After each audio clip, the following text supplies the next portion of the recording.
on the ground to add stability. It gets us lower. The lower that we get to the ground, the more solid, stable, durable position that we're going to have. Okay, and you can shoot it that way. Most of the time when I come out, I just monopod it off my magazine. Some of you might have heard that putting the magazine on the deck will induce a malfunction. That is one of the biggest wives' tale that's gone around the training community. Okay, it will not induce a malfunction on your gun. Okay, not because of you putting it on the deck anyway. Something else might induce a malfunction. Ability to do things. Are we rapid firing at 100 or 200 yards with somebody? No, because for us, okay. And as I get into the safety brief before we get shooting, and we talk about that fourth rule of be sure you target what's beyond it, what's around it, what's in between you and the thread. Okay, because we live in that 360-year-old people all around, and they don't just get out of the way. It's not like the military where we might lay suppressive fire. Now, pending end of the world as we know it, if society breaks down, well then all bets are off. The rules are a little bit different. But for us, we're accountable for every round that goes down range. When we have distance, okay, we have to ensure that we have a good understanding of our zero and marksmanship and applying those fundamentals of marksmanship to get the bullets to go where we need them to go in order to stop that threat. Okay, we have a little bit more time when we have distance. Okay? So we want to look and see how does the rifle fit into our individual protective system, and what do I really need? Now, I said I'm not opposed to an AR. I'll have an AR with a red dot, and I shoot it out to 400, no problem. Okay.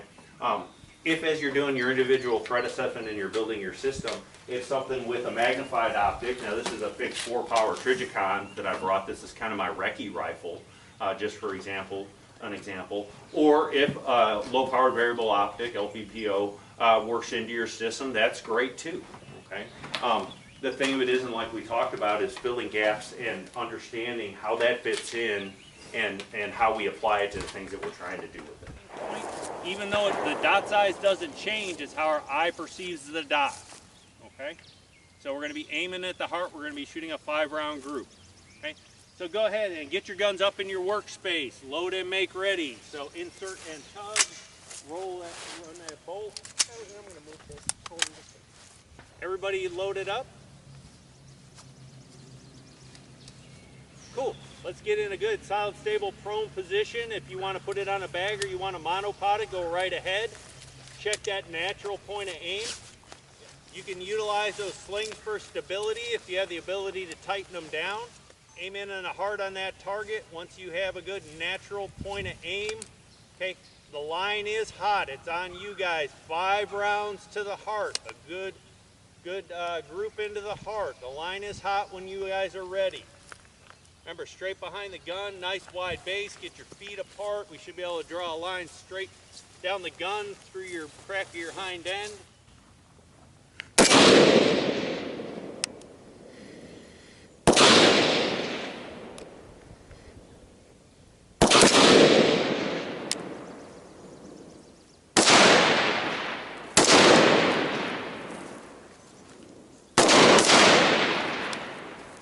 Hey guys, a couple quick things before we walk down there. So for you guys that are running LPVOs, okay, in some of these different positions, you might find where you're fighting shadowing on them. So instead of having a nice, crisp, clear circle, okay, we get some sort of shadow that's in there, top, bottom, left, right, or whatever. That will change as we power up and power down with our magnification, okay. Part of this course is learning to work with your equipment, finding out what works and what doesn't work, or where we need to make changes. With these low-powered variable optics, is powering up and powering down at appropriate times. Okay, as we power up higher, especially when we're in the prone, depending on how we set the eye relief, we might start getting shadowing where we got to adjust our head or maybe adjust the stock. Okay. We get that eye relief set for the primary position that we think that we're most likely going to be shooting in. Okay, so if we think that's standing offhand or if we think it's prone, because they're going to be different. And like I said, it'll be different as we power up and power down. So part of this class is figuring out our equipment and what's optimal at different times. So try, as we get closer, power down so we open up that field of view. As we go back, maybe power up. We're going to close it up, but we'll have more magnification. Okay, figure that stuff out as we go. If we're wearing glasses, okay, especially sunglasses that have curvature to them, and especially polarized sunglasses. Okay, not so much with the red dots, but with the magnified optics, they add parallax in there. Okay, so that's another lens that we have to have lined up. Okay, I highly suggest if you have a lot of curvature to your glasses and/or they're polarized, take them off while we're shooting. Okay, it's completely acceptable to me to not have eyes on for this. We know the guns aren't going to blow up in that. I leave it on you though, because some people won't shoot without safety glasses on. If you want clears, because you have sunglasses and you want to shoot with them on, let me know. I'll give you a set of clears. I've got them in my bag. Okay, cool. Any questions or concerns? Let's walk down and do some group analysis, see where everybody's at. Keeper. Good, man, not too bad. Not too bad. Happy place. You had 100 on your, you're going to end your price a little bit. Because what we tend to find with this is that the difference between 50 and 100, and really 50 and a 200, it's so minute, you know, for the dependent on the personality of the gun, but especially 50 to 100, that we got to look at, okay, where's that mean point of impact, and where does it fall? Because like if you look at Sean's here, you know, I know he's got a good 0 at 100 or 120, and he's at 50 and it's shooting point of impact. So, but it also goes to show personality of the guns. Go ahead and mark those, guys. And don't make any, we're not going to make any adjustments on this. You want to shoot 3, Abner? Mm-hmm. Yeah, it's forced to habit. I wasn't even thinking. That's okay. Yeah. That's okay. No problem here. No problem at all. Those are good, you know, it's a good group though. So, okay. Now my eyes were freaking out, so. That's okay. Those 3 are fires. Okay. Not too worried about it. We're going to shoot another group here. Okay. Remember, pin that trigger to the rear. Get yourself nice and set. Check that natural point of aim. Guys, the prone position overall, these guns aren't designed to be shot prone. Okay. Long guns, bolt guns, and stuff like that, they're not designed to shoot prone. They end up way down low on our collarbones or in our shoulders. A true prone gun, like you see Olympic prone guns and that, actually have adjustment on the back up and down. Okay, we just make do with what we have. So getting as comfortable as we can, get a good natural point of aim and applying those fundamentals is how we get by, you know, these guns not being designed optimally for shooting in the prone. But again, we want to remember context of why we're using it. We're dropping down, getting stability to get the shots to stop a threat, and then I'm probably moving again. And I'm going to shoot a different position. So go ahead and mark please. The same across the board now. They weren't always like that. Okay, now they're about a 1/4 inch at 100 yards. Okay, at 50, if we have to make adjustments, whatever we would do at 100 by doing the math, we have to double it. Okay, as we get closer, we gotta triple and various things. It gets ridiculous when we're doing like a 10 or a, you know, even a 25-yard 0, and so most of the time I just swag it. The LPVOs, again, some of them are all different. Some of them are a 1/4, some of them are a half, and that. Just know that's at 100 yards or 100 meters, depending on who the manufacturer is. So at 50, we have to double whatever that is. Okay. Cool. Let's go back. If you don't need to make adjustments, I'd leave it on you. I'd like you to shoot another group, Tyler. I want you to shoot another group. Definitely want you to shoot another group. On you guys, I'll leave it up to you. You can shoot or not shoot. Okay. But we're gonna go back to 50. Do it all again. Okay. Let's do her.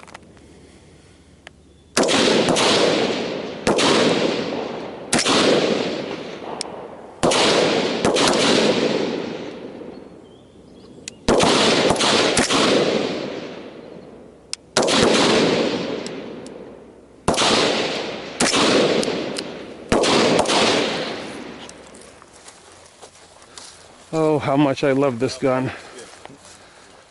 You checked good natural point aim that time, didn't you? 1, 2, 3, 4, 5. Keeper. Good. There we go. Much better. Much better. Excellent. That's what the kids do these days, I guess. So it's weird. So I started rolling at this jiu-jitsu gym in town, and I love it. You know, it's like family. It's just like, you know, being out here. But to keep that camaraderie, every time you get done rolling with somebody, they do, you know, like a high five and then a fist bump. And like, I didn't know You know, and so like people are like trying to high five and fist bump me, and I'm like, yeah, you know, I don't know what the heck I'm doing. Icky touching. Oh my goodness. I got it figured out now. I got it figured out. That looks good, Abner. Go ahead. So why those fundamentals are so important, and while we have the time and in a controlled setting here, pinning that trigger to the rear. So Sean got a little heavy on the trigger, which essentially misaligned the sights. And what are the sights? You know, it's a sighting system. It's just a visual representation of where the muzzle's oriented, right? And so he threw one way down here. Okay, it shows how significant it can be if we get too hard on the trigger and we misalign the sights, moving that muzzle. We're only at 50 yards.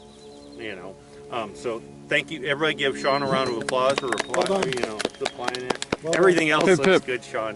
And hey, here's the thing, guys. Okay, we're only human. All of us miss. Okay. Myself included. I probably do it more than anybody because I do all the things you're not supposed to do. I shoot demos and talk at the same time and that, okay?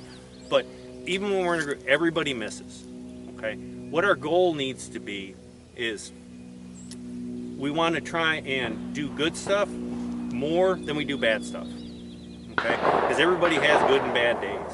And we want to have more good days and bad days. And then, you know, when we get to that level, what our goal should be is we're not in competition with anybody else, okay, only yourself, but we want to make it for even I have a bad day, it's better than most people's good days, okay, and that's where we want to continue to strive. But like I said, the most competition you have is with yourself, okay, and we want to strive.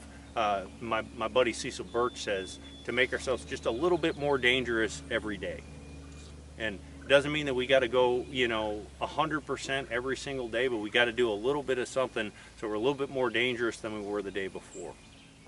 And that's you and where you're at individually. So, but like I said, at the end of the day, we all screw up once in a while and miss. It happens. Okay, learn from it and continue on because we can't recall that bullet. That's exactly what we're looking for. Beautiful. So stay down. Get back up. But you see that how those fundamentals, pinning that trigger, the natural point of aim, all that, how it just, the gun just rocks back and forth. It just falls right back where it was at. Yeah. And I don't have to. Yep, we're not searching for it, and we're not looking around. Minimal movement when we got our bodies behind it, it just drops right back, and we can assess our work and be able to shoot again if necessary. So excellent work, excellent work. It's a serious setup you got going there, man. What's that? That's a serious setup you got going there. Oh, thank you. I'm not a very serious person. Yeah.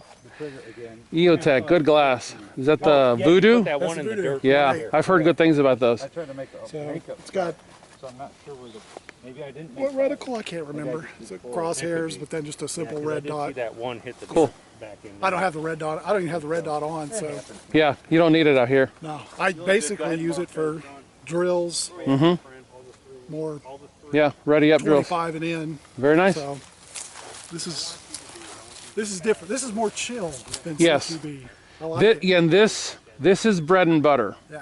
for understanding that gun and how to use it. This is bread and butter. I know, it's a learned skill. Good group. Like I said, it's all the same what we're doing. We're just doing an accelerated rate up close. But most people don't realize that. They just come flying off the trigger and that. But we get away with it. So we got this cone of deviation that when everything is perfect, it still gets bigger as we go back. And then we add in imperfections that up close we can get away with it. But now as we go back, then we start opening it up. So, yeah, but try your bag for that stability for this. We want you to be as stable as possible to make sure we got a real good tight zero. Come over to the right, come over about an inch. So you said that's half. Are they both half? Yes. Okay. So if we were to do that, how many clicks do we need to do if we want to move it an inch? So an inch we need to do a toggle. This is 100, so it would be it's 2 clicks for 1 inch at 100. To the right. And then you need about 4 inches down. So it'd be 4 clicks. So no, 4 inches down would be 8 clicks. Yep, there you go. You got it. You got it. When we get back there, make sure you make those adjustments. And then we're going to shoot another group. See if we can get you in there. Okay. You know what to do. You know what to make. You got mark them if you can. Make it so. You like it? I do. I like it a lot. Shoots really well. A little heavy, but Yeah. See, that was my complaint. I love them, but they're heavy. a simple solution. Get stronger. Yeah.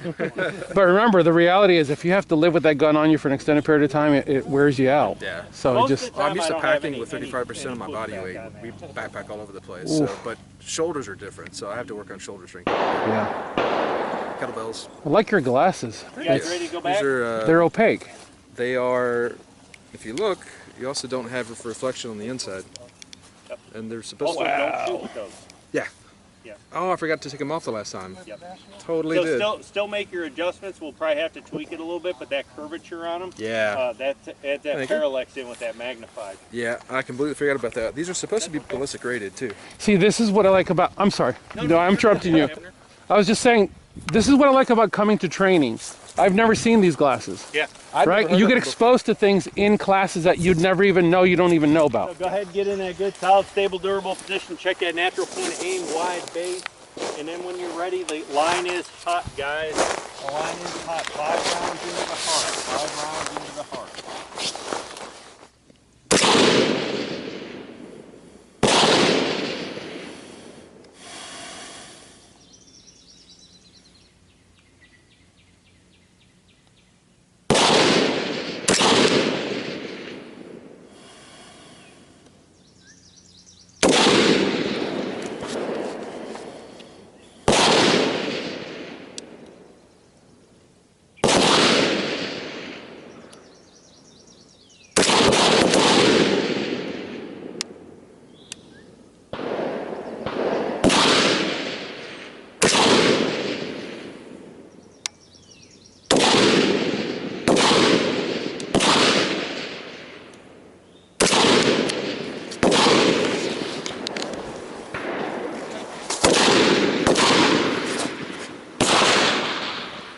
Oh, that's always gratifying to see. All right, good. We're all right in. Okay, so again, we talk about, hey guys, so again, we talk Yeah, a about little as we're high. doing this, remember as we're looking at our groups, okay, go back, analyze how we were as a shooter, and then also what we're shooting for, ammo, in our guns, and the capabilities, those 3 things when we're doing group analysis. So I'm not worried about rounds stacked on top of each other. If you got it, it's probably happenstance, just because of the bullets that we're shooting and the guns and where we're at in our journey. Okay, but I'm looking for as tight a group as we can get that are combat effective. Okay, and that's why we're shooting at that heart too. It's a great aiming point, but also it gets us up in that high center chest where the good stuff is. So that looks really good. Really good. Sean, how about you? Interesting. Much better. 1, 2, 3, 4, 5. Good. Okay. Good. Excellent. This is rather interesting. Okay. I think as this upper has been aging, Yeah. it's shifting. Yep, and it could. Hey guys, so one of the things too, and I advocate, depending on how much you're using your rifles and things like that, is like I try and come out about once a month, and before I do anything, I reconfirm my zeros. Because I'm really hard on my guns also. I shoot them a lot, and also I'm not very ginger with them. I throw them in the back of the truck. I got stuff that lands on top of them, and that stuff will, hopefully we got a good robust system, but eventually that does move our zeros when we knock them around. So periodically we want to check, or if we're shooting a lot, eventually these barrels do start to wear out. Okay, if we shoot enough. Most people never shoot enough to wear a barrel out, right? But if you do shoot, it can happen. It can happen. So, because we're starting to see a little bit of drift, and so we do our analyzing ourselves as a shooter, okay? And one of the things that I want to bring up, because I'm very careful of piling too much information on, like Abner was referring to with the 4 and 5 day classes. Yeah, they're great, and by the end of it, you're shooting pretty well, but your retainability of that information goes down exponentially the longer the class is. Okay, so we have to have time to let it process, and we only got so much space in our short-term memory that as we keep jamming stuff in there, okay, something gets lost. Okay, so we see great results when we do a 3, 4, or 5 day class, or longer at the end, but our ability to retain the information and recall it when you need it drastically drops off with those longer classes, because we're just storing it in short term, and it never gets processed over into long-term memory. We actually have recall and that ability to employ it later. You know, if we analyze ourselves and we were doing everything right, we had a solid, stable, durable position, we're calling our shots, and that's one of the things that I didn't bring up there. So it's a learned skill, guys. It's a learned skill. But every time we make that gun go bang, we'll be taking a mental snapshot of where our dot, crosshairs, chevron, horseshoe, whatever sighting system is we have, where it is in relation to where we wanted the bullet to go. Okay, with the exception of if we're applying a holdover at longer distances. Okay, but we haven't gotten there yet. So we should take a mental snapshot. Every time I shoot, when the gun goes bang, I know where my sighting system is in relation to where I wanted the bullet to go. Now, whether I did it right or not, that's a completely other thing. But how that equates over to context is if, say, I get ready to shoot the gun and it goes bang and my sighting system is over here, a peripheral hit or say a catastrophic miss, yeah, I'm accountable for it after the fact. But I need to finish that fight. So that tells me that I'm going to have to get my sighting system in an acceptable target area, apply the fundamentals, and get good fight-stopping hits. So learn to cultivate, hey, every time we shoot, where was my sighting system in relation to where I wanted the bullet to go when it goes bang? And it'll take you a while if you've never done that before. But if we're doing everything right, and we know we got a good ammo and gun combo and all that, and we start seeing some drift or big open groups, okay, we first analyze ourselves, then we start analyzing our gun. Okay, is everything tightened down? Has it been Loctited? Did something shoot loose? Okay, this happened yesterday with the kid I was helping for the hunt. He was nailing it at 100 yards. I mean, shooting really well. Okay, and all of a sudden his group started shifting, and he started trying to make adjustments in that. And I did what I normally did. I walked up, I put my hand on his gun as I was talking to him, and guess what his scope did? Because it had completely shot loose. So if we start seeing some things that are erratic, you know, first analyze ourselves, make sure our fundamentals are squared away. If we can rule that out, then go to the gun. Okay, check to make sure everything is where it needs to be, that it's locked down, that nothing's moving. Then we start thinking about ammo in addition with the gun. And if we can rule all that other stuff out, there's a possibility of, hey, maybe the barrel's starting to get shot out and it's time to replace it. Okay, so lot goes into that analysis. Okay, so we're going to shoot this one more time. Yeah, I dialed it. I've already dialed it in. Okay.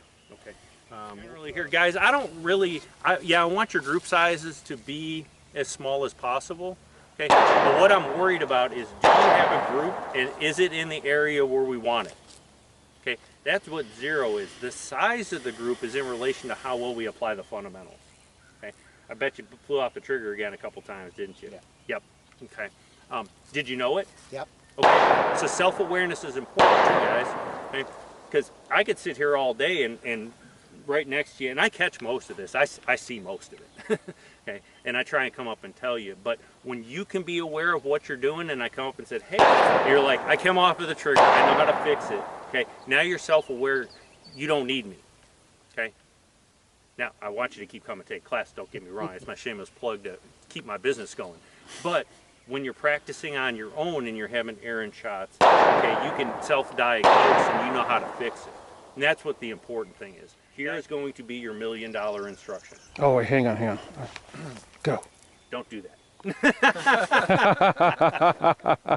Okay, but you're good and centered up. Okay, we're going to shoot one more. Let's see if we can refine it a little bit more.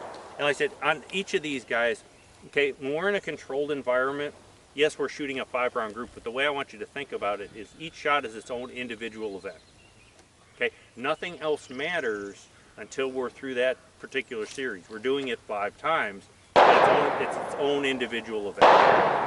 Okay, that way we refine our fundamentals, we do everything as perfectly as we possibly can, and then once it's done and the gun settles back down, then I do it 4 more times, or wherever we're at in the count.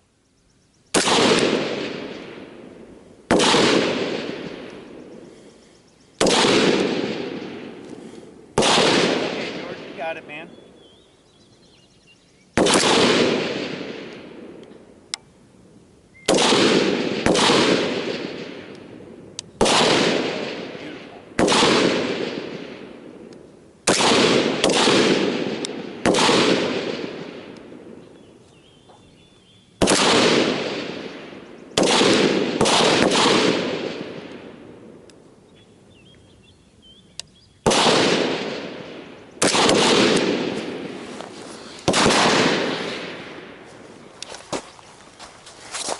So if you want to stay at 50, let's shoot a group again and make sure that this is good. Each is individual act. Because remember, if we come through with a 50, we're going to come up. Right, Okay? right. And so now remember what I said when we were talking zeros. And everybody come on down here. This is a great example here. Okay, so you were running a 50 before, right? Okay, so we worked some fundamentals. It's 50, but with 55 grain, I'm shooting 68 grain now. Okay, so we changed. Yeah, But yeah. at 50, not that big of a difference. Where the big differences get is as we start to come out farther. Okay, 100 yards is a big one, and it'd be a little bit with a zero shift, but it's group size, which is more indicative of what we're seeing. But so now running a 50-yard zero. Okay, now we're at 100. We refined some fundamentals, got down nice tight group here. Okay, now remember when I was talking, what was the max ord supposed to be? So with a 50-yard, about 125 would be about where your max ord would be. So we're not quite as high. Okay, but 2.5 inches, right? Mm-hmm. Where's your aiming point here? Yep. Is that more than 2.5 inches? Right. It's probably about twice, because that's about 2 inches. You know. Mm-hmm. About 3.5 ish. Okay, and we're not all the way at that max ord yet, because that max ord would be probably, you know, roughly from what I remember, about 120, 125. So it's still climbing up before it, you know, starts on its way down. So right there, it dispels the myth of what most people say. Oh, 50-yard 200 zero, you're not going to have a spread up or down of more than 2.5 inches, 5 total. Okay, we're higher right there. Part of it's bullet stuff, part of it's personality in that. My point being, though, is doing the work makes us understand where it's at. So shoot another group if you want to continue to run the 50 for the whole day or part of the day or whatever. That's why we're here, for y'all to figure it out. Okay, that's about what we normally see with a 50 at 100. That's about where the shot patterns end up, or the shot group ends up. Okay, so make sure you mark those, and we'll get you shoot one more group. Do a confirmation group there, Zach. Okay. 1, 2, 3, 4, and I think that's 5. Okay. So at least they're there now, as opposed to that Yep. garbage going on. Yep. So I've dialed it right a little bit. Okay. Excellent. Excellent. 1, 2, 3, 4. Then I think I felt that one.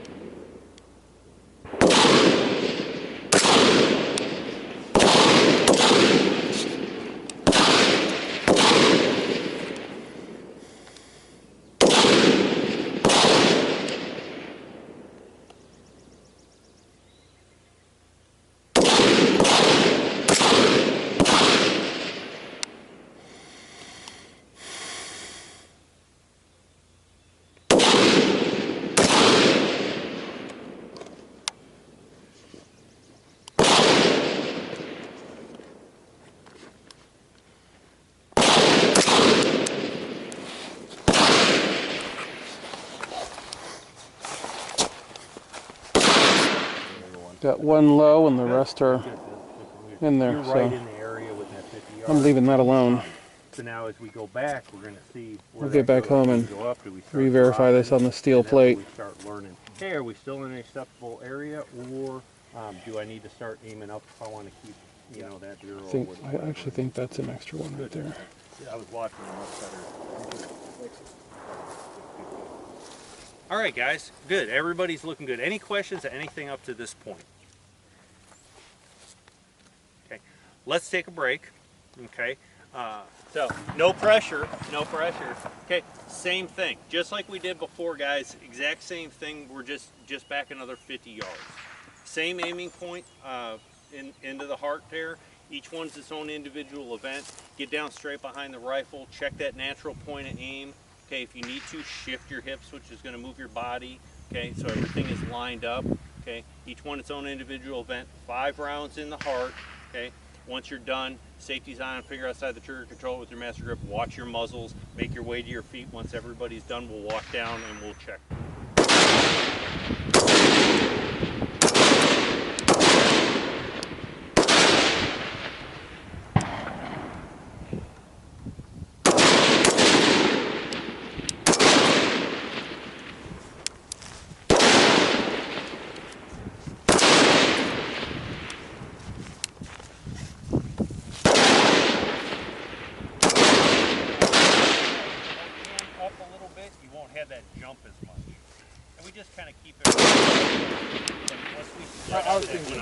Less than fabulous, but you know. That would put them there. So, but still, all in all, good group. Now we went back another 50 yards. Any change from your 28-point impact from 100? We live out in Chapman Pro now. And that I use tomorrow when we get into the into the longer distances, the 253, 400, and that. We change to a black silhouette. But it also brings up a good point too for us in context is as we go back, okay, and we start having difficulty with our aiming points in that, can we identify and justify that they're truly a threat? Okay, so I always like to tie this back into, you know, how are we going to employ these in realistic context for us in our protective system? Okay, we have to have that ability if we're going to utilize a rifle, and I won't get into the laws and stuff, but once we step outside our house, castle doctrine does not cover us anymore. So it's just like if we were carrying a pistol on the street, means, intent, and ability, and the ability to justify why they were truly a threat. If they're at 100, 150, 200 yards, okay, 152 yards at the end of my driveway, okay, can I just hunker down and let them go by or get closer? Can I justify why I engaged them at the end of the driveway? Were they truly a threat to me? Could I even identify, are they a threat? Because the farther that we go, the more difficult it's going to be, especially if they aren't openly displaying, say, a rifle, you know, a bazooka, you know, or you know, whatever the case may be, cannon. Taunting me threateningly. Yes, yes, yes. So, so always keep that in the back of your mind. As we start extending distances here, what it really is to help you, number one, build the system, understand the capabilities of the rifle and your capabilities as a rifleman. But it inspires confidence when we come closer, because you said right now, Tyler, 150 yards, farthest he's ever shot a firearm. Okay, and we're going to extend that a little bit more. When we come back up closer here after lunch, and we come to 50 or come up to 25, and we're doing some positional stuff, are those shots easy or easier? I guarantee you they will be. To make sure that as you shifted, that didn't shift a little bit. Right. Because as we gain distance, that little subtle shifts with that natural point aim, it might not seem like much, but that makes a difference. And I'm also bordering on too low to the ground to comfortably get behind the gun. Yep. So I'm having to like hunch, which causes muscle tremors. Yep, muscular fatigue and that. And I remind myself I'm shooting what is essentially a 10-year-old child. Yeah, or at least the size of. Let me edit. The size, ding ding, the size of a 10-year-old child. Yeah, and I picked these targets for a reason, because they make you have a more refined aim really point, work. because it's small. It's not the rag on Glover? No. I'll keep my thoughts on him or anybody else. Not bad. Not bad at all. Yeah, it's a good group. So notice now we're at about that max horde. You know, we're still above that 2.5, but really no difference between 100 and 150. And acceptable shots too, right? High center chest, everything looks good. So if that continues to work for you, I'd say go for it.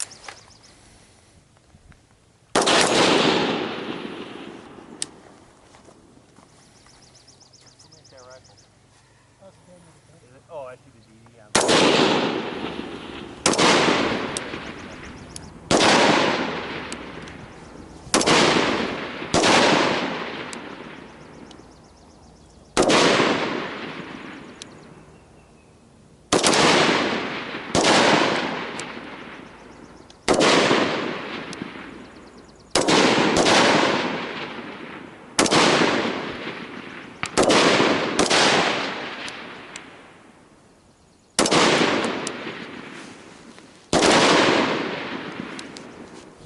Yep, and it could be a little bit of that natural point of aim, and we changed where that support hand was. I think a fly landed on my ass. Did you get that? I got it. I got the fly landing, and then it nipped on you. So I wouldn't be. And it said, "Oh, love the boom, baby, yeah." We won't do anything.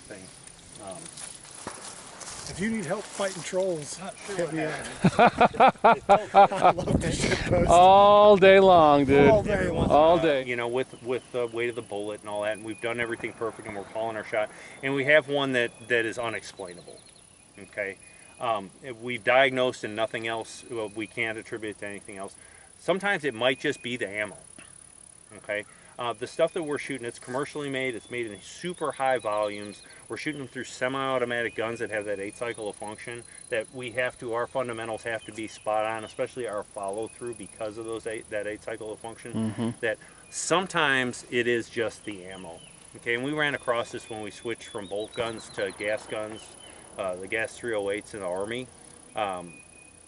Students and instructors doing everything correctly and having unaccounted for flyers. Like we didn't realize what it was until we went back and we took some of the lot and started pulling bullets, and we weighed the bullets and we weighed the powder and we measured the casings and all that stuff, and there was some pretty big discrepancies.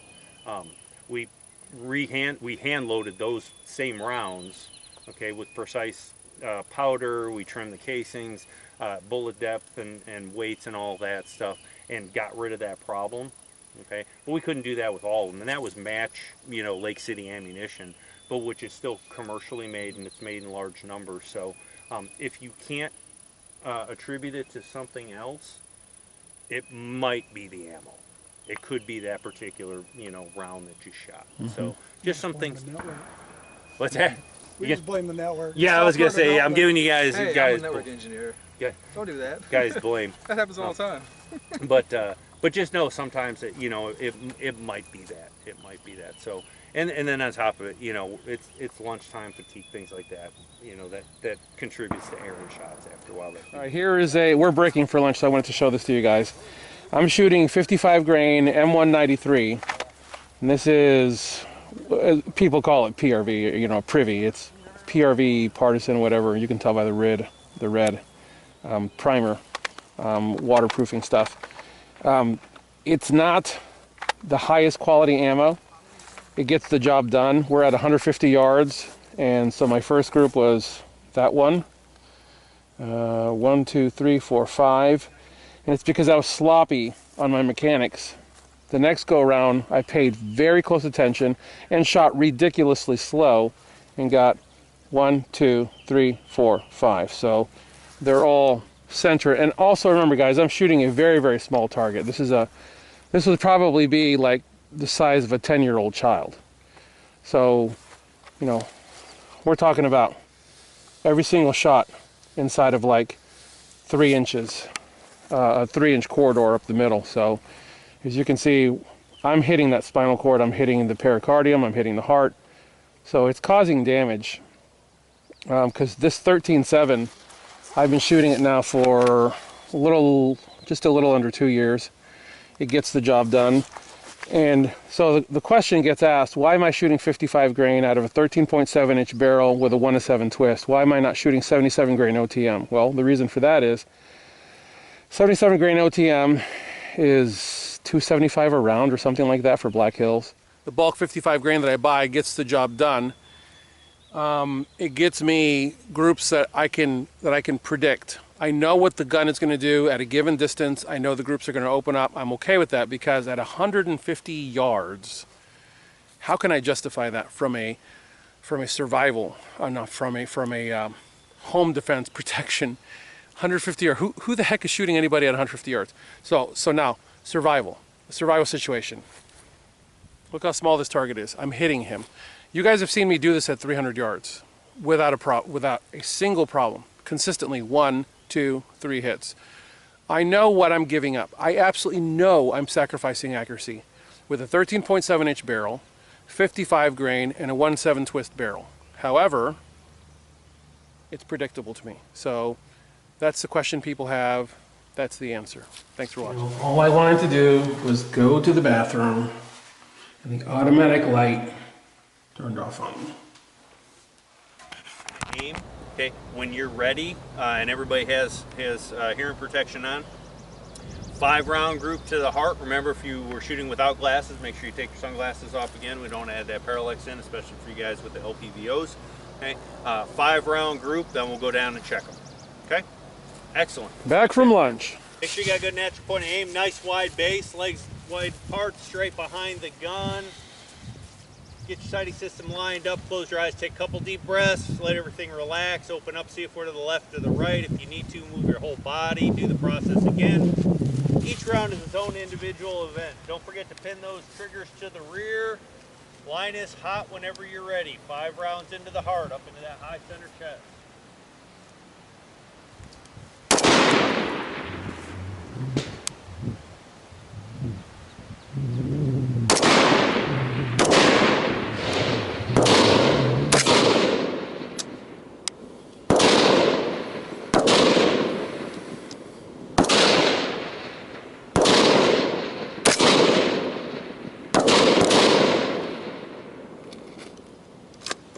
There you go. We're loaded up and I say, hey, check the condition. I don't do press checks initially because of my loading procedure. So when I do load my rifle, okay, I get it up into my workspace. Doesn't matter if the bolt is in an open position or whether it's closed. Okay, I check and I run my thumb on my master grip or my index finger. I see which side the round is on. Okay, I insert and tug to make sure that the magazine catch grabs it. Okay, and then I run the bolt if I need to, and then I pop the magazine out and I check to see if it's on the other side. The only physical place that that round could go is in the chamber. But if we do choose to do a press check, we pull back and we either do a visual or a tactile feel to see if there's brass in there. We need to make sure that the guns go back into battery. Okay. Now all these guns have a forward assist on them. Okay. The original design on these guns did not have a forward assist. Okay. Because if the gun doesn't go back into battery, there's a lot of times a reason why it didn't. And so when Eugene Stoner originally developed these guns, this little divot that's here in our bolt carrier group, okay, that was for if it didn't lock into battery for you to reach up with your thumb and push it forward into battery. Okay, if that didn't put it into battery, there was a reason why it didn't go into battery. Okay, later on, because of the military, they put this forward assist there. Well, if we have something that's impeding it locking into battery, and now I slam on this forward assist, I'm making a problem worse. Okay. Now, one caveat to that: a gun that doesn't have a lot of lube on it, and you shot a lot of rounds and it's really dirty, we might not, if it doesn't go into battery, be able to do it this way. That would be the one and only time, because I know what's causing it, that I hit the forward assist. And then when I'm done shooting whatever event I'm shooting, I make sure I get some lube on my gun. But when you went to press the trigger, it pushed it up into battery, but the hammer was forward, so you had to do a immediate action and rack the round out to reset that sear and firing pin in the hammer. So, okay. That doesn't suck at all. I need to know where that next. We can grab it. I'm missing one. Don't disregard that. You're still in. 1, 2, 3, 4, Yeah, well, I'm not good. 5. even though we've had time, yep, puppy belly is a contributing factor. Okay, so we're back over where we need to be. We're just open because, again, after lunch, it happens to all of us. It's to be expected. I completely understand. 1, 2, 3, 4, 5. Okay, yep. Just like everybody else, puppy belly. Yeah, Puppy probably. belly after lunch. Okay. Okay. So we're grouping good, still up high. Okay. Yeah, but that might be because the EOTech has a 1 MOA dot. Mine is tall because of my eyes are all dried out. So Sure. if it's shooting high but center, I'm happy. Yep, I am too. And this just goes to show too, as we go back, the differences in those zeros. Okay, so what I want you to do this time, when we go back and shoot this 150, we're gonna do it one more time because of puppy belly, is I want you to look where this group is, and I want you to hold under. Hold under, okay. Okay, to get them where they need to be, and that's how we start learning these zeros. So that's why I don't really care what zero you use, but I want you to understand where do I have to put my sighting system to get the bullets to go where I want them to go, and that's where that work comes in. I don't care about the zeros. We can pick one that is maybe a little bit user friendly where I don't have to do holdovers and hold unders. But for a long time, I shot a 25 meter zero and shot it out to 400. I just knew that at 100, 150, and 200, I was aiming at the different spots under it to get the rounds to go where I needed them to go.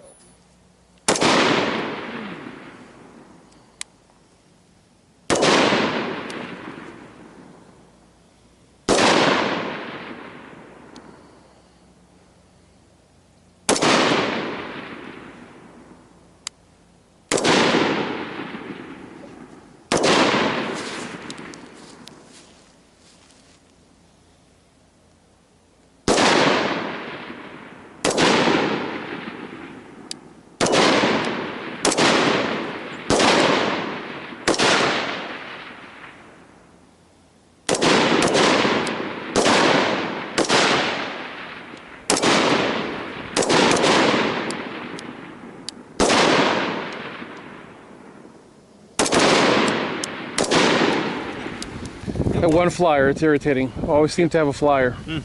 You're only human. I know. I know it's hard to grasp, but Kumbaya. like the rest of us, you're just a mere mortal. It's a personal flaw we'll forgive. Yeah. You guys are getting ready to shoot at 1/8 of a mile. Okay, 1/8 of a mile. You guys are getting ready to shoot. It's all in the delivery. Okay, everything is still the same, but remember we've got that cone of deviation that even when everything's perfect, it's going to get bigger. Let's not contribute to that. Okay, each shot's its own individual event. Really check your natural point of aim. Okay, if there's any doubt, just stop what you're doing and recheck that natural point of aim. If with your breathing, if you start at the natural respiratory pause or wherever you pause, if you get more than 5 or 6 seconds and you haven't cracked the shot, just stop where you're at in that trigger press and start breathing again, okay? Because the longer we go without oxygen, okay, and in our eyes things get blurry, that dot or crosshair or chevron or whatever starts moving around. So our brain likes good oxygenated blood. In addition, the vessels in our eyes like good oxygenated blood. Okay, take a couple breaths, start over from where you're at. Okay, make each shot count. Same thing, 5 rounds, everybody aiming at the heart. Okay, and we'll see where the groups are. Okay, so let's put our cover up. That's low. That's right.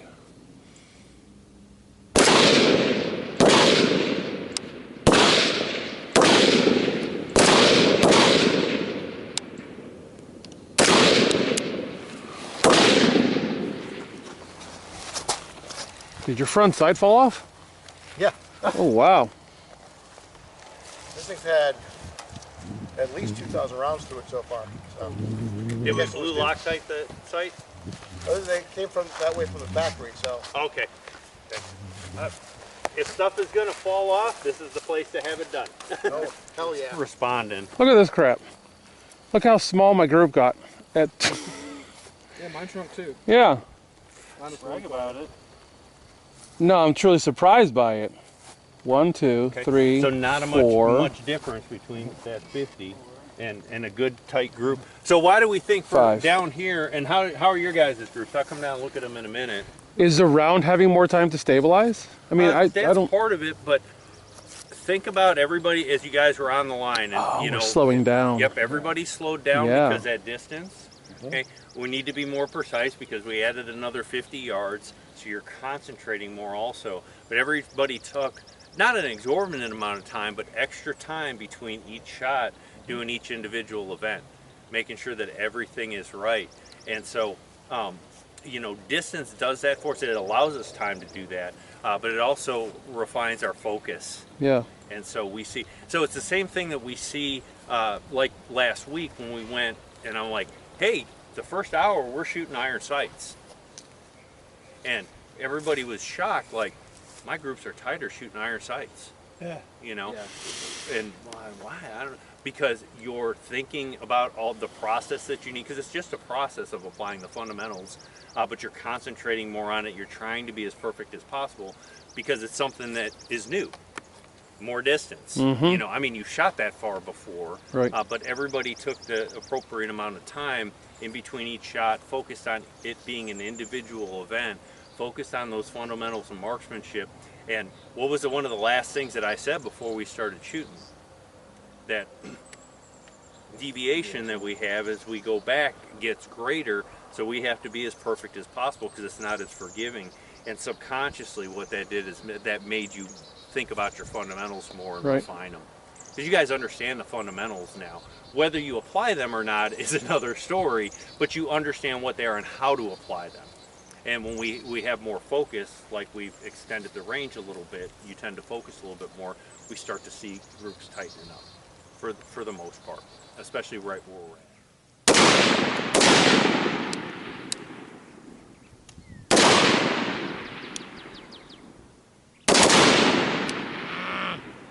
God.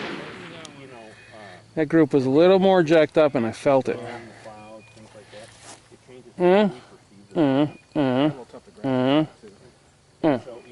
Bugs me that's left to right, but At least mine is roughly centralized to the heart, you know? I think I was actually probably aiming more like here instead of up here where I've been trying. And that's fine if that's where your aiming point was and that's where your rounds are, then everything is good. Oh, what is it, 6? We use the heart because it's a good aiming point. 6. Okay? But remember, we got the whole high center chest. And again, if I stand in front of this dude, even with 3, my arms out, I encompass 4, his arms and everything. Yeah. 5. So we want it to be as tight as possible, but still. But so Yeah. now we kind of know that we're aiming about in there. Yep. To get it in that high center chest. So that's your hold under. For 200. Yep. And 200 and 150. Yeah. So once we get beyond 100, we need to start gravitating a little bit low, intuitively. Okay. Good. What are we doing, Abner? Number 6. Number 6. I can't count that high. That one, that one, that one, that one, and oh, that one. It looks like a 5, but it's Yep. actually 6. Okay. Yeah, so they're the heart is centralized to them, and I knew that this group was worse because I had to turn my dot up 1 click. Okay. Yep. So that backing it down 1 click earlier helped really tighten things up. Yep. And I kept flinch firing off the concussion of people beside me. Yeah. Like, dang it! Yeah. Dang it! Dang it! Some group shifting here. Okay, so we went from nice, bright, and sunny with mirage and various things that are out here to raining, cloud covered, sun comes back out, cloud covered. Okay, as we have these atmospheric changes, okay, the way our eye perceives things change also. Okay, so we might not always get the exact same aiming point when we're aiming for something like the heart. We're doing that specifically to give you a refined aiming point that's here. Okay, and it might change a little bit. Okay, the way that we see it, or like Zach had a little bit of grass that was in the way, so that was distorting things also. Okay, so our point of aim changes, which shifts our point of impact. Okay, that's just reality. These things happen. Now, again, going with these targets, and I choose them for a specific reason. If I stand in front of this dude, and even if I pick my arms up, am I covering that whole dude? Yeah, and if you hadn't noticed, there's a IPSC target underneath it on the outside. I'm covering that whole thing up too. Mm-hmm. So even some of these shots that maybe were suboptimal, peripheral shots, if we were shooting a normal sized human being, okay, would they still be fairly decent hits? Everything is still staying on. Yep. So if we're in the general area of this high center chest, especially at 200 yards and the size of this target, okay, again, putting it into realistic context, does that equate to decent hits on somebody, at that distance? It absolutely does.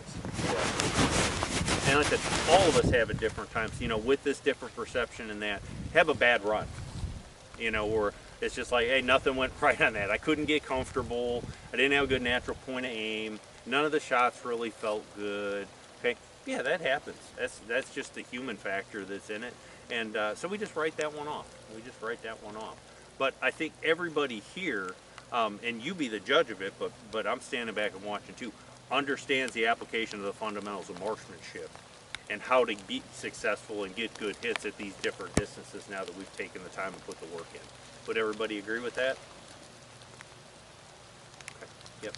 So Abner gives me a thumbs up because he got the camera going. Yeah, I can't nod my head. It looks funny. He's gotten it down to a science, so he's good. And I know he understands. So, all right, guys, pending any questions. Does anybody have any questions on anything that we've done up to this point today? Excellent class. Thank you very much. Okay, we still got more work to do. Okay, so what we're going to do is we're going to start working into positional shooting. Okay, positional shifts and positional shooting for stability. Okay, the way that I'm going to work this is we're going to go where I think is the appropriate distance, which is most people's limitations for the different positions that we're doing. Okay, and I'll explain each one as we're at the different positions. Okay, and why I chose that. Now, not saying that you can't take that position and have a more extended range on it. What I have found, though, that where my limitations are, for example, say a speed knee, is I am comfortable shooting high center chest, getting good hits all the time from a speed knee out to 50 yards. Not saying that I can't do it at 75 or 100, but my success rate starts to go down, and that's not something that I'm acceptable with, or is acceptable to me. Okay, so we're going to work those appropriate ranges with those positions, shooting groups, Okay, and we'll talk about the nuances of each position as we get in. Start talking about positional shooting. Okay, we get the most solid, stable, and durable positions that we need. Okay, to get the shot that we need to stop the threat. Okay, we're at 25 yards now. We're going to do standing offhand headshots. Okay, headshots being because, you know, that's a pretty small head. The area on the head, the craniocular vault, is relatively small. That might be the only thing that's offered to us. Okay, ideally, if we can go high center chest, that's where we want to go, because, you know, it's most forgiving. Okay, especially in this dynamic environment that we're talking about, people moving around. The head is always in constant motion. Okay, so that little, if we made it circular, it's only about a 5-inch circle. Okay, and we got hard bony structures in our cheeks. We got cavities where our mouth is.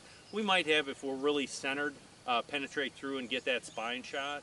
Okay, or hit the medulla and shut them down. On the top of the head, we've got, you know, hard skull. Okay, I personally have known 2 guys that were shot in the head underneath their helmets with AKs that bounced off the skull and ricocheted around the inside of their helmet. Now, it knocked them silly for a little bit, but after they shook it off, they weren't fight ineffective. Okay, so we got to be precise with our aiming, but a headshot might be the only thing that we have. Okay, so for here, though, we're using it as a more precise aiming point, because if you can put these 5 shots in the craniocular vault in the head, you know, or a good fight-stopping shot in the head here, you'll definitely be able to do it in the chest. Okay, so not that we can't get shots, headshots, or chest shots farther out, but for these headshots that we're doing, I think most people's limits is probably 25 yards. Okay, now there's some things that we have to understand when we're shooting, whether it's a dot or a magnified optic or a prism or whatever. Okay, does that thing ever stop moving? It doesn't. We mitigate it with a solid, stable, durable position, prone being the most stable, okay, but it's always moving. So one of the things that we have to understand, especially when we're doing these different positions here, standing being the least stable out of all of them, okay, is that sighting system isn't going to stop moving. Okay, we have to understand an acceptable sight alignment in an acceptable target area and make the gun go bang. It doesn't have to be perfect. Okay, now we don't have to time it, because what you'll notice with these, especially standing offhand, is we'll get kind of this figure 8. Okay, we'll get kind of this figure 8, and some people will talk about timing it when it's coming up. You know, start prepping the trigger so as it comes across that acceptable target area, it goes bang, and there's nothing wrong with that. That's fine.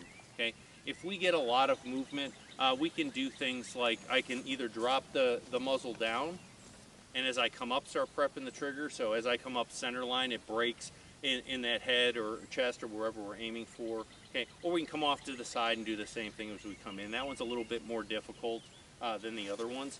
But one of the things that we can do to settle our sighting system into an acceptable target area in order to get the shot that we need is, especially for standing or the speed knee, which we're going to do next, is stretching the gun, isometric tension. And so when we're shooting rifles, one of the things that we have to understand is the relationship between muscular contraction and muscular relaxation.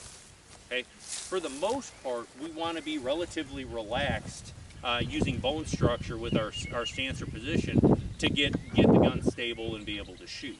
Okay, standing offhand, though, one of the things we can do is use muscular contraction, stretching the gun, taking my support hand and my master grip and pushing them in opposite directions. So it's almost like I'm trying to tear the upper receiver off the lower receiver of the gun by stretching it. Okay, now this is very fatiguing, but what it will do is it will settle your sighting system for a short period of time in that acceptable target area in order for you to apply the fundamentals of marksmanship and break the shot. Okay, if you don't get it, okay, relax, shake it for a second, and then get muscular contraction. So if I'm here and I'm aiming in, okay, you don't have to back up. Don't worry, I won't point at you. I promise. Okay, I like you. You've grown on me like a fungus. Okay. But I'm here. Okay, that dot is moving around. I'm going to apply that isometric tension, try and stretch the gun or tear it apart by pressing out. Okay, now it's settled that dot long enough for me to break it, and then as soon as that shot breaks and I have that follow through, then I'm going to relax. Okay, and so that works really well for standing offhand, but like I said, it's only for a limited amount of time. Okay, we get muscular fatigue pretty quickly with that. So, and then it exacerbates that movement of that sighting system.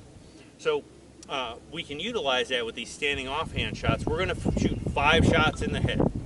Okay, this is positional shooting, slow aim fire. There's nothing speed about it. So we want to use that muscular contraction, relaxation in conjunction with each other. So if you're going to stretch the gun, we're going to come up, okay, get the sight generally in the head, stretch that gun, stabilize it, break that shot, okay, and then I'm going to relax. And then I'm going to do it again, and I'm going to do it 5 times. Okay, so 5 well-aimed shots, hopefully between the eyes. Okay, with whether we have a 50 or 100-yard zero. Okay, at 25, most of the time it's minimal, but we have to think about the mechanical offset, the physical difference between our sighting system and where the muzzle comes out. Okay, that's another thing on this we're going to learn. Okay, it might be point of aim, point of impact on your gun and that particular personality that it has, but then again, it might not. Okay, I might have to aim a little bit high because of that physical difference and the zeros that we've chosen. Okay, does that make sense so far, guys? Okay, I'm just going to shoot a quick demo on this to the head, and what I want you to do is I want you to watch me stretch the gun. I'm going to stretch it, break a shot, relax. Stretch it, break a shot, relax. Okay, and I'm going to do it 5 times. Okay, and then we'll turn it over to you guys. So I'm here. You can start in whatever ready position you want. I don't really care. Okay, so it's going to come up, safety's going to come off. I'm going to roll my finger in. I'm going to do that muscular contraction. I'm going to stretch the gun, find my sights, let it go. There's 1 shot, and I'm going to relax. Okay, I'm going to stretch the gun, let my sights go. Okay, it's in an acceptable target area, and then I relax. I'm going to stretch the gun. Okay, let the sight settle.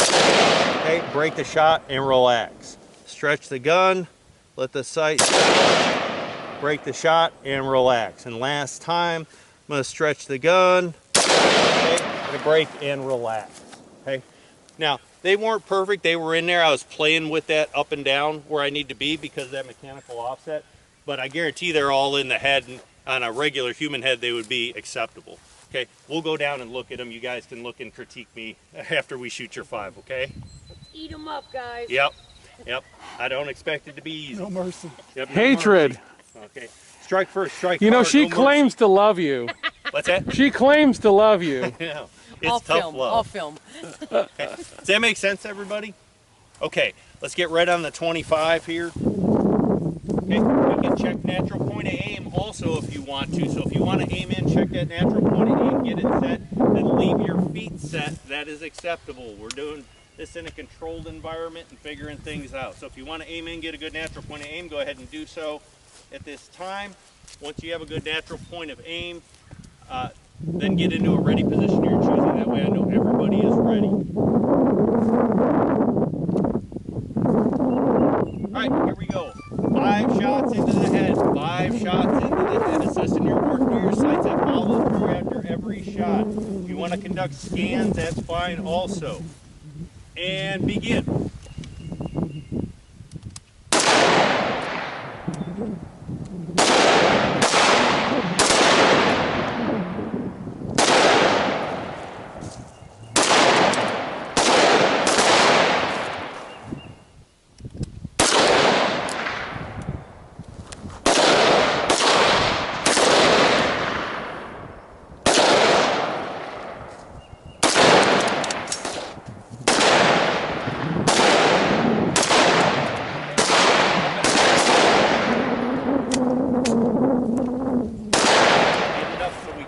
Field of vision there.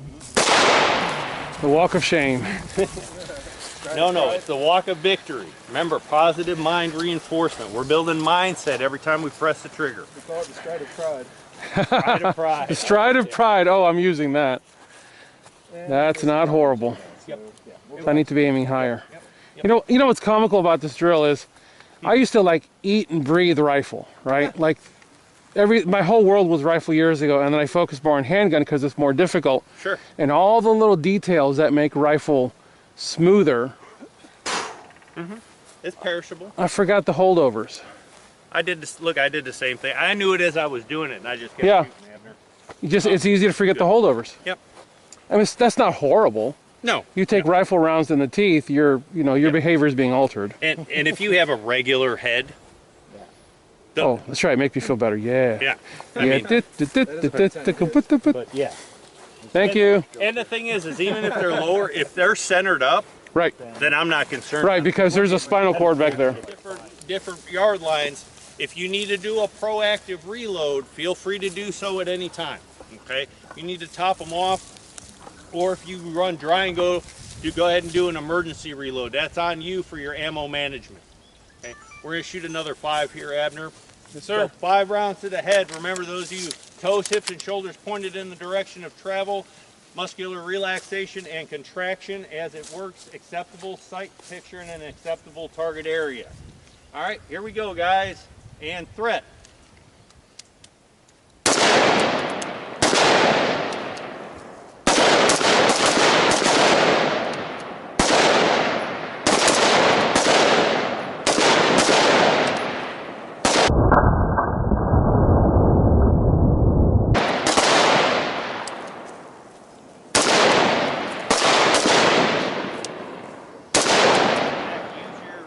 Magnified. That is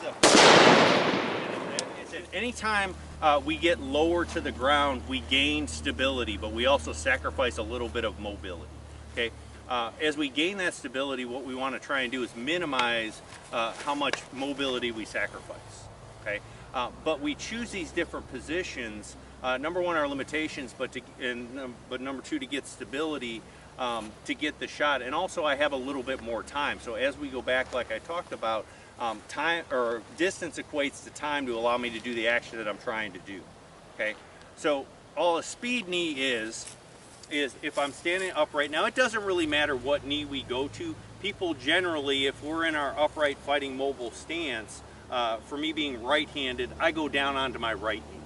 Left-handed people generally go down onto their left knee. Now, do you have to do, a particular knee? No. Could you go down and do a double knee? Yeah, you absolutely could and gain more stability. We have more contact to the ground, but I'm sacrificing even more mobility if I do a double knee. But sometimes it is a viable position for us to do. Okay. Some reasons why I would do the speed knee. I want to gain stability. That's one. Maybe I want to maximize the usage of cover that's out there. Maybe there's a low wall or a vehicle. It doesn't matter the proximity that I am to it. It could be down at the 25. Okay, I can get down to a speed knee, reduce my signature, their ability to see me, maximize use of coverage, and also gain some more stability shooting over, say, the top of that car or that low wall. Okay, that stretching the gun comes into play because we're not doing more traditionally, which we'll do at 75, where we're starting to get bone structure involved. Okay. But if I'm here, if I don't have any cover, it could just be a positional shift that reduces my silhouette to make me a harder target to hit if somebody is intent on hurting me. Okay, so all I'm going to do is I'm going to drop down onto this knee, reducing my signature. Okay, bring the gun up. Once my sight is in, an acceptable target area, if I need to settle that dot, that muscular contraction relaxation by stretching that gun, isometric tension. Settle that dot, break my shot.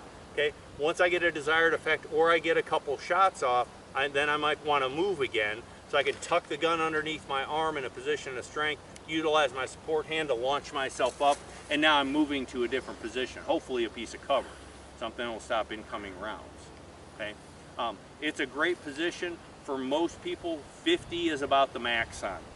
Okay, not well, I'm 51, bro. Or 51. Come on, that was a good joke. It is a good joke. I like it. Hey, everybody give Abner a round of applause. Nice. He'll be here all week. I'm editing that out. Thank you. But one of the things that while we're doing this at these different ranges, is we also want to understand our limitations. Okay, maybe 50 is too far for a speed knee, and I need more stability, and maybe I get into a traditional knee, which will go to 75. I see one with the beard man. Get it. I'll give you $100 if you can hit it from here. I could hit it. I've got a turkey kill at 750. Okay, I take that back. On purpose? Yeah. Oh yeah. The students couldn't hit it. So I finally had to get out of the way. It was with a 300 Win Mag too. Oh, okay. Did it kill it? Oh yeah. A 300 Win Mag, it made like, you know, turkey tenders out of it. Because I actually hit it low in the legs, and so I mean it blew that up. The breasts were still good though, so we breasted out. We use it as a learning thing for the students, and did a field dress class and all that stuff. So we're going to go back to high center chest on this. Okay, 5 rounds again. Okay, same thing if we're stretching the gun, muscular contraction, relaxation in between for settling the dot. Okay, 5 rounds in the chest. As you go to make your way up, we're going to add a little bit more context in. Okay, so we've been assessing our work through our sights. We get a desired effect. Okay, that'll be after that 5th round. We get the 6th sight alignment. Okay, think about the rest of the world. Just because we had one threat, there could be other threats out there. Do a quick scan around, check for any other threats. Make sure we're on safe muzzle awareness, make our way to our feet, scan off. And like I said, at an appropriate time, go ahead and top your guns off. If you need to do a proactive reload, go ahead and do that, or attack reload. Okay? So I'll shoot this one really quick so everybody can see. We're going to start from a standing position and drop into that speed knee for the initial shot. Then you'll just stay in the speed knee for the subsequent 4. Okay? Everybody's covered. So we can be in a ready position of our choosing. On threat, we'll drop into that speed knee. So threat, I'm going to drop down, roll safety off, roll my finger in, stretch the gun, make sure it's in an acceptable targeting. Break that round, relax, stretch the gun, relax, stretch the gun, relax, stretch, relax, relax, and gun. Okay? I'm going to do my quick scan. Gun is on safe. Stand up. In this instance, if I get to my magazines, conduct a proactive reload, and then we can go ahead and relax. Okay? Cool. All right, everybody, look left, look right. Make sure we still got ears on at the very least. Get them into a ready position of your choosing. High ready, confrontation ready, or over the shoulder roll. 5 rounds to the high center chest from speed knee. Threat.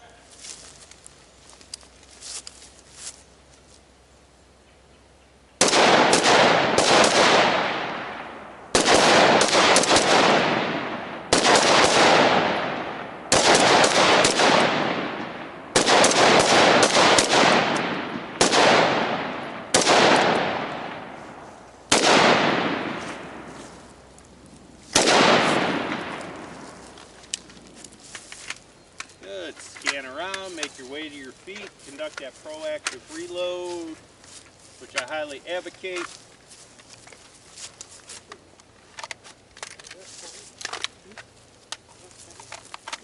Drove it down. I knew it was coming. Well, it's not as bad as I thought it was going to be. That's why I shot 6. I mean, seriously, that's not horrible. There you go. Good, good. Look, this is the one. I knew it.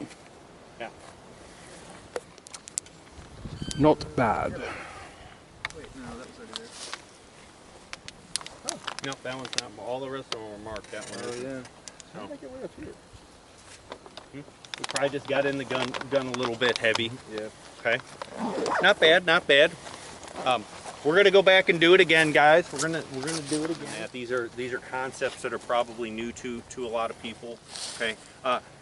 While we're shooting high center chest, especially the distances that we're shooting, aim at that heart. Use that heart as a good aiming point. Because that's why I put these targets. You're welcome. Why I use these targets. Okay, so we have a good aiming point. Okay, but also remember and understand that we don't have that exposed heart on a person. So those pictures and the targets that are back there, we're showing where the vitals are. Okay, make sure we kind of study them a little bit and know where they are in relation to people. Okay, part of our routine as we're going is. You know, as I'm walking around in my world assessing people and that, I'm always looking to see, hey, where am I going to put my front sight or dot or whatever the case may be. Okay, and so like, you know, George, I love you, but I know that if you give me a reason to shoot you, where your button is, that's where that bullet's going to go. Nice high center chest. Zach, same thing, right off of your Under Armour, just off to the left. Abner, right where his Fastech buckle is going to be.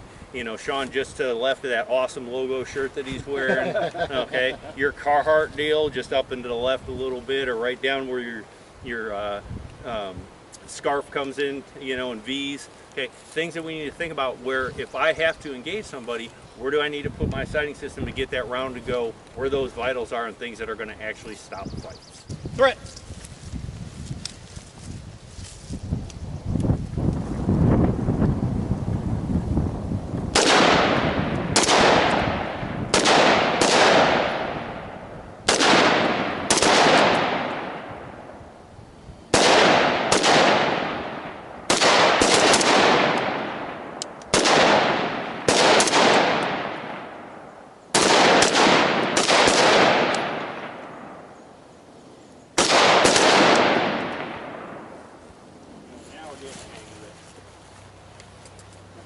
Not horrible. 1, 2, 3, 4, 5. Teeter tottering a little bit. Yep. Remember, we do positions, we're trying to gain stability. And so, like I said, let's figure it out. So, you know, how our body type is. Abner? Yes, sir. Good, good, good. I pulled one. but Okay. The other 4 are Good. Good, good, good. Excellent. Better this time. Good, good.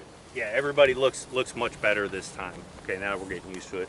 And like I said, this is to get you to understand, and like I said, make it your own with everybody's different body types. You know, I said down here, you know, we have wider base. I did a wider base that time. I wasn't teeter-tottering as much. Okay, we try and figure it out. You know, we try and figure it out. Okay, any questions or concerns? Okay, let's go back to the 75, and we're going to do a more traditional knee. Could we get a standing offhand shot from here in the high center chest? Sure, we absolutely could. Okay, could I do it consistently? Okay, can I do it under adrenaline and fear? Can I do it when I'm in a stress state? Okay, because when that adrenaline, cortisol, dopamine, and about the 97 other chemicals that get dumped into our system, when we get fearful, okay, our heart rate skyrockets.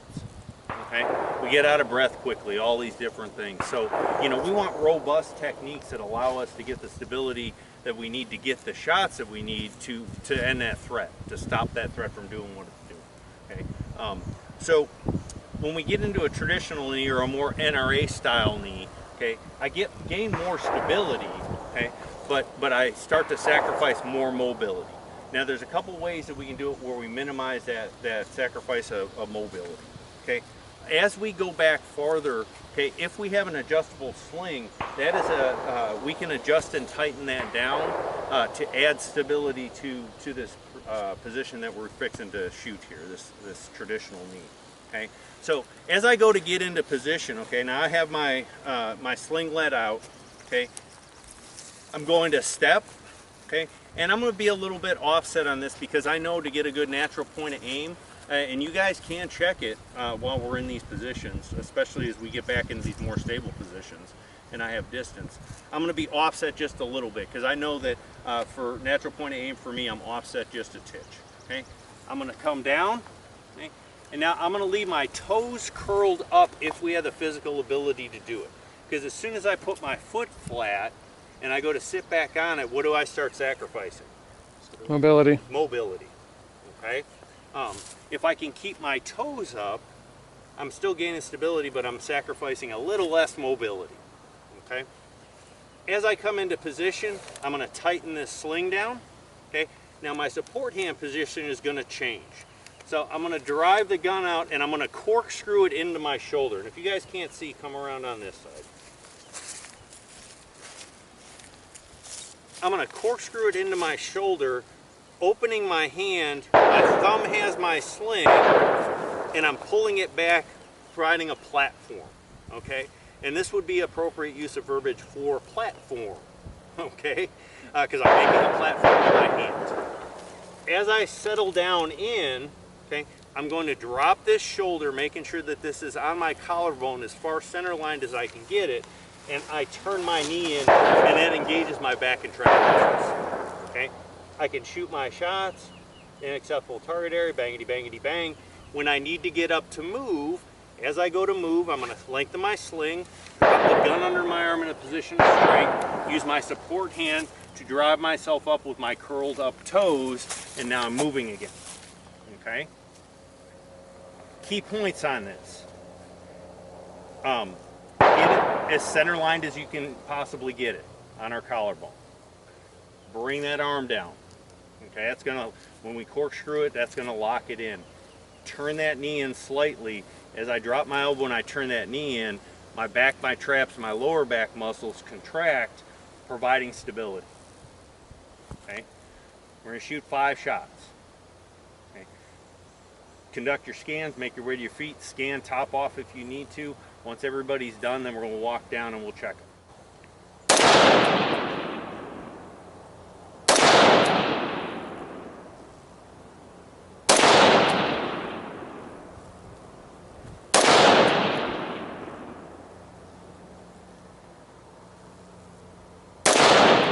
Remember, don't make the gun go bang until the sight's in acceptable target area.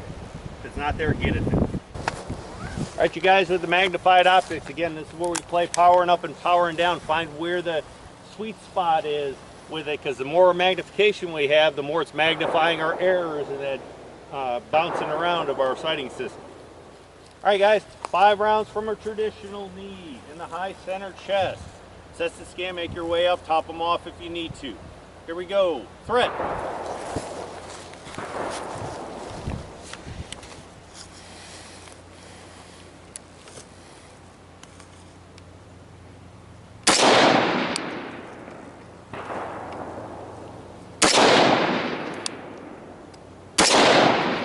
We want to get our elbow not bone to bone before we start seeing equipment issues in that.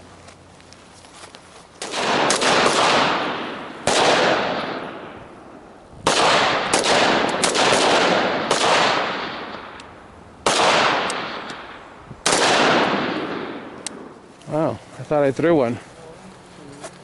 It's not bad. Not, 1, 2, 3. Not bad, not bad. This was the first one. Yep. And so, guys, what I will say is traditional kneeling from almost 4, everybody that I've come across, myself included, 5. is the hardest position. It's extremely stable. It's extremely stable.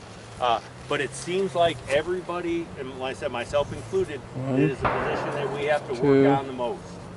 3. And I can't explain why. And even I threw a couple 4, shots 5. off here. Because, you know, I'm trying to talk and do things, all things you're not supposed to do. But it's my worst position also. Let's see. Abner, you look pretty good. Sean? Yes, sir. Everybody's a little bit different. And I think that's why this position gives people problems. Just because all different body types, flexibility, mobility, differences, and length of appendages. So play with that. The only thing that we don't want to do is get that elbow on top of our kneecap, because then it moves around. Okay? We want bone structure, but we don't want bone on bone. Okay? Cool. Any questions, guys? Let's go back and do that one more time, and then we're going to move back to the 100.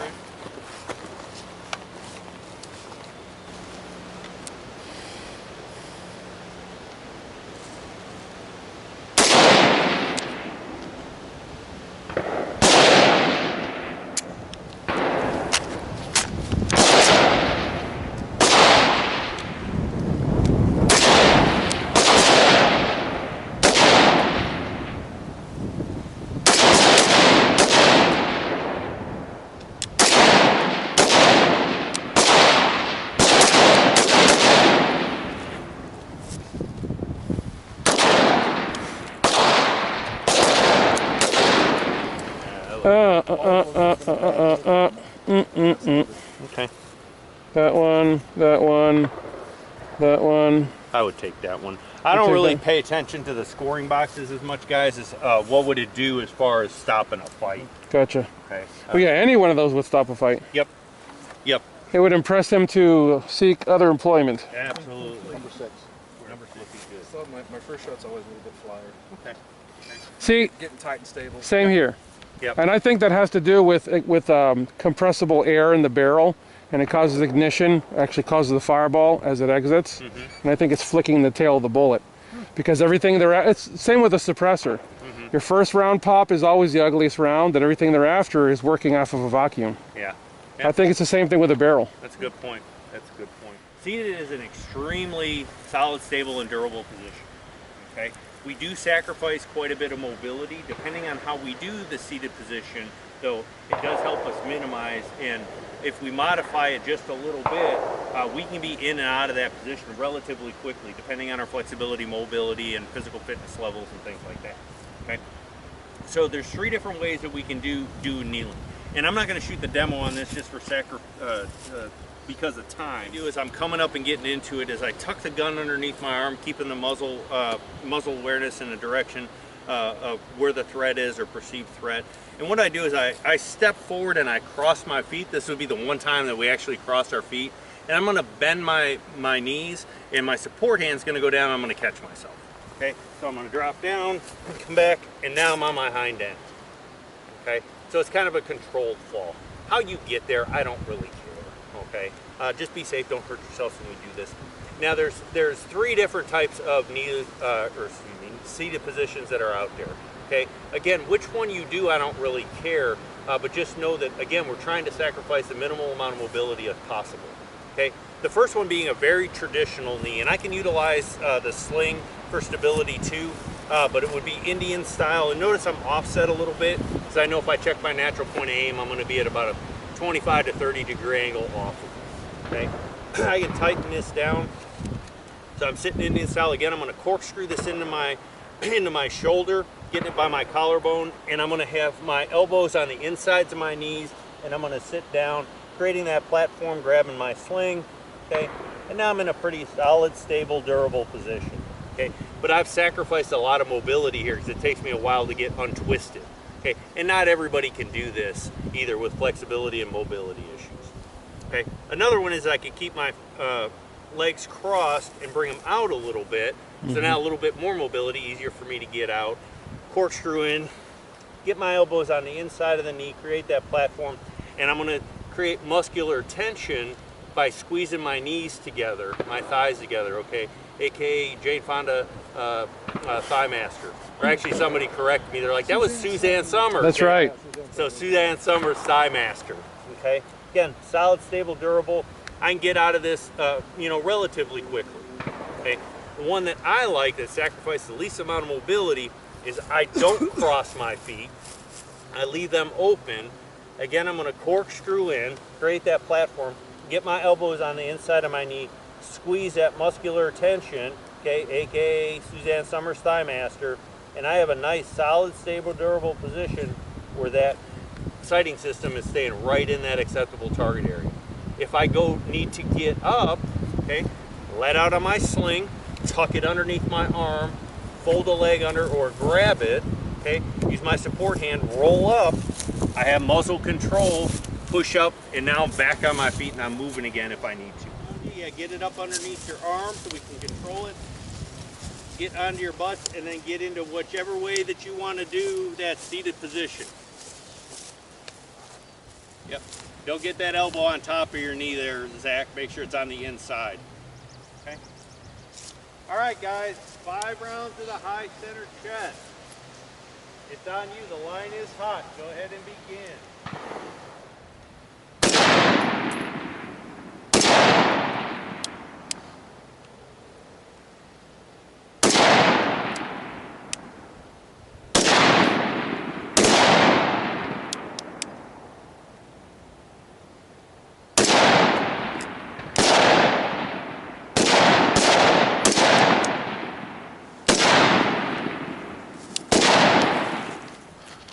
Shooting from sitting on my buttocks.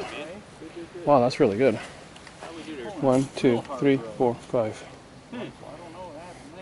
The magic buttocks sent my bullet straighter down range. I shot him in the lungs and in the spinal cord. One quiet. Fatigue is starting to be a thing too. Fatigue is starting to be a thing too. 1, 2, 3, 4, 5. Good. That looked real good. Thank you, sir. Guys, it's a very stable position, but again, just like these other ones, it takes some practice. Okay. How many people have shot from seated? Okay. How many people have shot from speed knee? Traditional knee. Okay. even if we've done it, have we done it in context the way that we're talking, that we're applying it here? Apple seeds, that kind of Yeah, stuff. Apple kind of sort of, but Thank they're you. very blessed, very, very traditional in what they do, and it's a great program. Don't get me wrong, it's a great program. We take those things, we take the pluses from those things, we modify them a little bit to fit contextually with what we're doing, and change them, and so it's new to a lot of people.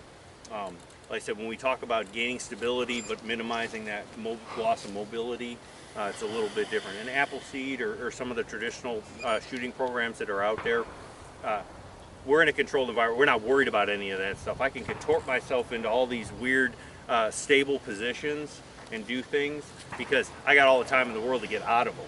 Okay? When we're applying it to gunfighting, it's a little bit different. But everybody is doing good. Everybody's doing great. 125, 150, and go all the way out to 200. Okay. We know what our zeros are, so we should be within the limitations of everything. So if we put our sighting system on that target, we should be able to hit that target as long as we apply the good fundamentals of marksmanship. That's the whole reason why we picked the specific zeros that we picked. Okay. That little flapper that's just to the right of the swingers that are there, you can engage him. He's right at 100 yards. Okay. You will have to apply all those fundamentals in a stable position in order to hit that dude. Okay. Work your way out. Like I said, make sure that you have a backstop back there before we crank off around. I'll give you some non-green tip here in a second. Okay. Work through the different positions. Okay. If you're shooting at a target and you miss 3 times, okay, that target is your kryptonite for today. Go to something else. Okay. If we continue to try and shoot at it, I'll go with bad habits and get frustrated. Okay. Any questions, guys? Yep, all the black and white ones, all the silhouettes, the stop sign looking one that's there, looks actually round, and that little flapper. Okay? All right, guys, go ahead and cover up. You guys, because we are shooting steel, everybody needs eye protection on this. You need to be shooting with eye protection, ballistic rated eye protection, and I'll get Zach squared away. Guys, take some time and shoot. About 2 magazines worth. Okay? Excellent. Go ahead and begin.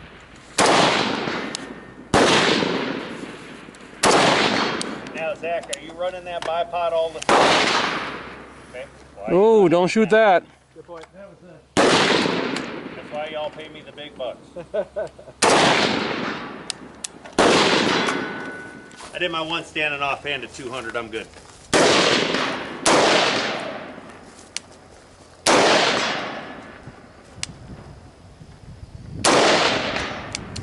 America!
That concludes intermediate distance rifle carbine.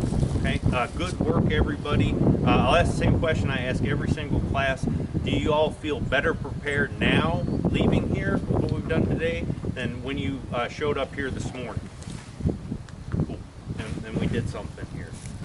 like I said, excellent work, guys. As you found out, if you didn't know already, again, there's a big difference between shooting a rifle and being a rifleman. Okay, you guys put the work in today and step down that path to becoming riflemen, and so continue practicing those things and cultivating them. Because right now we're just paying rent on them, and we want to own them. So we do need to practice with this. On the steel, I heard a lot of tings out there, guys. I was shooting just a little bit myself just to see, and I ran from the closest target all the way out to 200, standing offhand, just to show that it can be done, okay, by applying the fundamentals of marksmanship. But also we have to understand where our limitations are, okay, and be honest with ourselves. And if it's beyond our limitations, say for standing offhand, then we have to know and get the angle and be able to get into a more solid, stable, durable position to get the shot that we need to stop the fight. And that could be dropping into a speed knee, or a traditional knee, or a seated or prone, or proning out on top of, say, a car hood or something like that for stability. Okay, so that's part of that exercise also. But I heard a lot of tings out there. I saw everybody going through the different positions, so excellent work. Okay, we are going to take a group photo, okay, to end the day. After that is done, what I need you to do is I need you to get your rifles, bless you, in a condition that you want them in to leave here.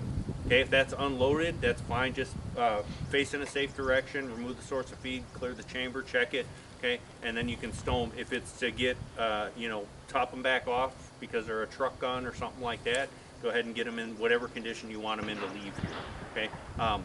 And after that, who's going to eat tonight?